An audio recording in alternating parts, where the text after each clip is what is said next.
নির্বাচন কমিশনের কাগজগুলি খুবই দুর্বল ছিল।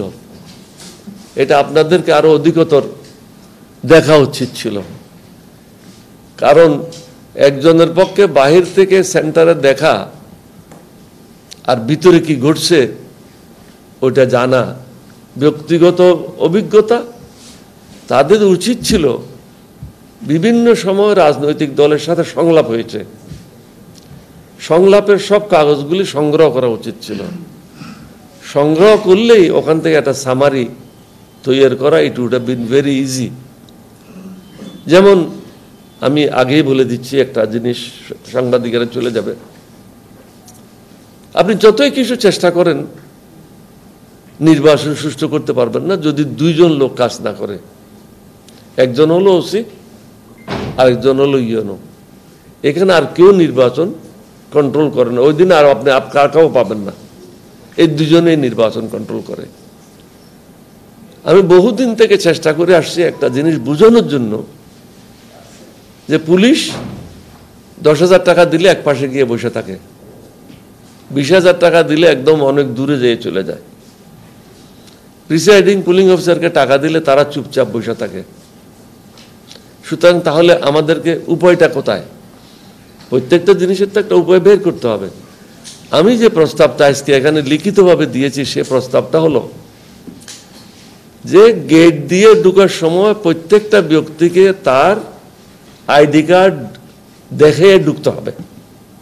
Anybody who does not possess ID card, he is not allowed to enter. And that too, he should be a voter of that center. আমি শহরে ID card ছিল, ঢাকাতে এসে ঢুকে গেলাম, চট্টগ্রামে চলে গেলাম, এটা তো হবে না। He should have ID card of that particular center. তারপর নেক্সট হলো that he will produce the ID card in front of presiding officer. Presiding officer এটা স্যাটিসফাই হওয়ার পরে আইডি কার্ডের নাম্বারটা ব্যালট পেপারের পিছনে নোট করবে। এখানে অনেকে বলে যে এটা কম্প্রোমাইজ হয়ে যাবে, সিকিউরিটি। কিসের কম্প্রোমাইজ? 12 কোটি ভোটারের কয়জন কম্প্রোমাইজ হবে? 10 জন হোক, 15 জন হোক, 20 জন হোক। আমি যদি 100 টাকার মধ্যে 99 টাকা লাভ করতে পারি, 1 টাকা আমার ক্ষতি হয়, তাহলে আমার অসুবিধাটা কোথায়? আপনি যে মুভমেন্ট আইডি কার্ডের নাম্বারটা ব্যালট পেপারের পিছনে লিখে নেবেন, তাহলে এটা তার কোনো চ্যালেঞ্জ করার কোনো অবকাশ নাই। যে সমস্ত ব্যালট পেপারের পিছনে নাম্বারটা থাকবে না, দ্যাট শুড বি ডিলিট, এটা আনভ্যালিড বলতে হবে। তাহলে একটা জিনিসেই এখানে পুলিশও দরকার পড়বে না, আনসারও দরকার পড়বে না। এখানে তাদের প্রয়োজন পড়বে শুধু ভোটারদের আসার সুযোগ সুবিধা করার জন্য, কেউ যেন রাস্তায় বাধা না দেয়। But automatically system will take care of the election, ID card will take care of the correct election. এটা আমাদের একটা মূল এখানে আজকে পয়েন্ট ছিল। আমরা অনুরোধ করব, কম্প্রোমাইজ, আপনার ভোটটা কাকে দিয়েছেন জানিয়ে যেতে পারে, কি তাতে কি হয়েছে? সমগ্র জাতি যদি বেনিফিটেড হয়, একটা সুষ্ঠু ভোট করতে পারি, 10টা ভোট যদি জানিয়ে যায়, অসুবিধাটা কোথায়? রাষ্ট্রপতি ভোট দেবে না, রাষ্ট্রপতি ভোট দেওয়ার দরকার নেই, একটা ভোট না দিলে কোনো অসুবিধা নেই।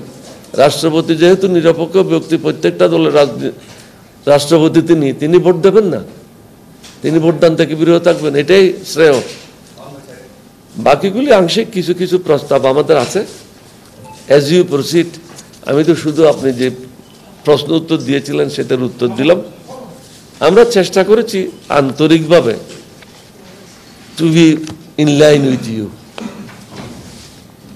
আমাদের যে ভুল হয় নাই সেটা আমরা বলবো না, তবে আপনাকে আর একটা অনুরোধ করব, আমাদের কাগজগুলি যেন আপনার অফিস থেকে অন্য পার্টিকে দেওয়া না হয়। হ্যাঁ, কারণটাকে আমি বলি আপনাকে, আমাদের কাছ থেকে অনেকে কাগজ চেয়েছে, কারণ এখানে অ্যাডমিনিস্ট্রেটিভ নলেজ না থাকলে এই কাগজগুলি ফিল আপ করতে পারবে না। এবং আপনার স্মরণ আছে, আপনারা 3 জনই ছিলেন। আমি এই প্রস্তাব দিয়েছিলাম যে রাজনৈতিক দলগুলিকে লিখিতভাবে উত্তর দিতে হবে, সো দ্যাট দে আর কট। শুধু ভাষা মাল খাইবে আর দায়িত্ব নিবে না, এটা হবে না। You have to take the responsibility also. লিখিতভাবে উত্তর দিতে হবে, এটা আমারই প্রস্তাব ছিল। আপনারা এটা গ্রহণ করেছেন এবং প্রধান উপদেষ্টা মহাশয় এটার উপর আরেকটু অ্যাড করেছেন, সেটা হলো ওয়েবসাইটে দিয়ে দেবেন, which I appreciate. Let the people know, let the people জাজ।